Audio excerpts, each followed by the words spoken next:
దిక్కులేని వారిని బాధ పెట్టకూడదంట. వాళ్ళని గనక బాధ పెట్టామంటే, వాళ్ళు బాధపడి గనక దేవుని దగ్గరికి వెళ్ళి మొరపెట్టారంటే వాళ్ళ సంగతి నేను చూస్తానన్నాడు. కింద వచ్చిన వాళ్ళు ఏం రాశాడంటే, వాళ్ళు కూడా ఎదవరాళ్ళు అయిపోతారు అన్నాడు.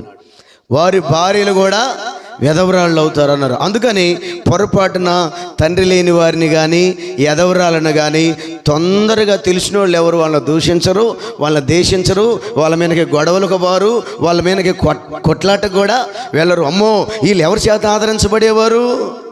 ఈ పరదేశులను పడిన వారు, ఈ దిక్కులేని అనేవారు, ఈ ఎదవరాలు అనేవారిని ఆదరించేది మానవులు కాదు, దేవుడు అన్న సంగతి అనేకులకు తెలుసు.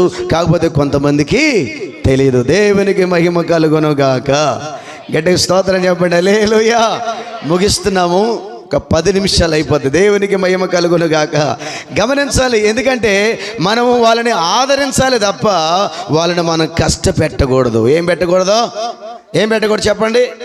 కష్టపెట్టకూడదు.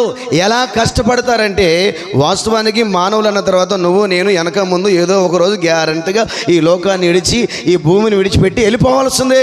వెళ్ళిపోయేదానికి ముందుగా కొంతమంది బాధించే వాళ్ళు ఉంటారు. అబ్బా రోడ్లోనే కనపడిందిరా తండ్రి, ఎదురే వచ్చిందిరా తండ్రి.